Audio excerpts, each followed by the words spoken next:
what we want typically is very almost sometimes unknown to us because it's almost subliminal and it comes down from our early backgrounds and so on. We almost have to discover what we really want, right? And so when I think about your background in terms of your dad, your mom, and all of that journey, I think then your roots of what you want and what you value came from there. And Yeah, I was raised in Harlem. My father was killed when I was 2, almost 3 years old, and then my mother, you know, she had to figure it out and take over. She started working 4 jobs, and that's where I really learned my work ethic from. I would watch my mother get up in the morning. She would drive a school bus. Then she would go and work in a clothing store. Then she would go back, drive the school bus, come home and feed us. Then she worked with the United Cerebral Palsy, and she was a caretaker. And I never saw her sleep, you know? And it was just incredible. So when I was at the age of 12 years old, I wanted to step up. you were in Mount Vernon And yeah, then. and yes, I was in Mount Vernon. I went from Harlem. She moved us to Mount Vernon because, my father got killed, in Harlem. And she just wanted a fresh start for us. And she made it happen and always figured out a way, out of no way, to send me to the best schools. And I identified that. I identified all of the sacrificing that she did. So when at 12 years old, I was like, I need to help out. And this is the most important stuff. Like I was lucky enough to have two parents who loved me, and then I went to a public school. And when you think about the fundamentals, you went to like, I think it was a Catholic school, right? Yes, yeah, yes. I went to Catholic schools all my life. I was an altar boy, and I went to a Catholic school in grade school. Then high school, I went to a Catholic school, Mount St. Michael's. I went to an all boys school, so that kind of made me girl crazy because all day long I was with boys. So by the time I got out, and it was a unique experience. I think everybody's experience shapes them. Yeah. And before I got to high school, that's when I started working. I started like putting, a legal age on my resume, and I went and I doctored up a birth certificate so I could work because I had to do that. I wasn't trying to be deceiving, but I had to help my mother out. I couldn't watch her work herself to death. And so I began a paperboy franchise. We were talking about because you were paper boy, I was a paper Yeah, boy. yeah, yeah. So, paperboy franchise, and that kind of taught me so much. I would take all of the kids that were going to college, I would make a deal with them, give me your route, and then I'll send you half of the money. So I would give them an offer they couldn't refuse. So, you get 6 routes. I started making up to like, $500 a week. And that was able to help out with the house and groceries. And that gave me a sense of just like pride that I was able to help my mother out and my family. And so from that I became like my mother. I had my paper route. I was a gas station attendant. Oh, I worked in a Mexican yeah, restaurant, and so that's kind of how my journey began. My journey began as far as which a lot of people in underserved communities, it's survival.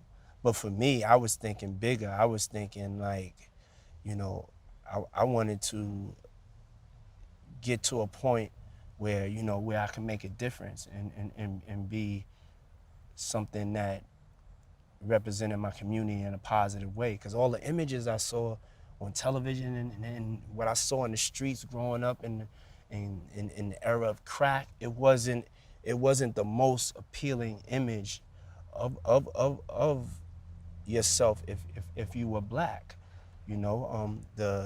The communities were flooded with drugs and flooded with guns, and it was a real dark time. It was like The Walking Dead. And to make it up out of that, and my mother pushing me and sending me to Howard University, um, you know, that when I wake up every day, that's still a part of my purpose. I haven't like graduated from that same drive and that same purpose that I had as a paper boy, you know. So let's talk about culture, because culture is everything, right? That's the mission and how you're operating with stuff. Yes. What does can't stop, won't stop mean in terms of your culture? Tell me about the culture you want. Yeah. Just from, you know, where I come from, there's so many times that you actually want to quit, you know, where the odds are so much against you that, you know, you feel like you may want to stop or pick a easier path or road. And can't stop, won't stop is something that I came up with in my music. I would drop these positive messages, like when I would be doing ad libs on songs, and it's my movement. It's that you know, no matter what, if you get knocked down 10 times, get up 11. Just keep on getting up and keep fighting and keep learning and embrace the good times, embrace the bad times. But I have something in me that I can't stop. You know, there's times when I was running a marathon and I didn't train for the marathon, so I trained 8 weeks. You know, I kind of used my pull in New York to get me a number to run the marathon. But I just figured that I could do anything, and I didn't really train properly. In between, I was still partying, making records, up late at night. So marathon is 26.2 miles. It's like, you know, it's like life. And so not being prepared on the 10th mile, I hit the wall on the 10th mile where I had sweated all of the sodium out of me. And so my body started to cramp up. And I had to look and I had 16.2 miles to go. And I was thinking about jumping in a cab. I was trying to figure like, how can I get out of this? And you know, I raised money. The whole mission was Diddy runs the city. So I raised $3 million for the public school system. But it was contingent from my friends on me finishing the marathon. Ooh! And so the can't stop, won't stop was like, if I have breath in my body, like I'm gonna keep on getting up. If I gotta crawl, there was points I was crawling, and it's just been a, you know, the mantra, the mission statement of my life. Can't stop, won't stop, and you know, it really has been a symbol of adversity, not just with the marathon, through other things that I've gone through in life, being a public figure, and it's something that you know, is my rallying cry, culturally also, to my culture, to my community, that you know, we're not going to stop till we get the change that we want and get the quality of life that we want. And yes, there are circumstances that we're in, but you know, if we keep on and keep being persistent, the doors may get slammed on you. People may not pick up the phone, but don't stop. There's always a way. There's always a way. There's always a way. Just because you don't know what the way is doesn't mean there's always a way. You got to keep looking at it. These things echo, because not only have I learned that, but I find that almost everybody who is successful has learned this. Like my own mantra is dreams plus reality plus determination equals a successful life. I had an Uncle Shrimp. His name was, I His had name was Shrimp? a shrimp named Uncle Shrimp. They called him Shrimp because he was kind of short. Oh, okay. And one day we came up with this quote, and it's original quote, and it's don't be afraid to close your eyes and dream, but then open your eyes and see.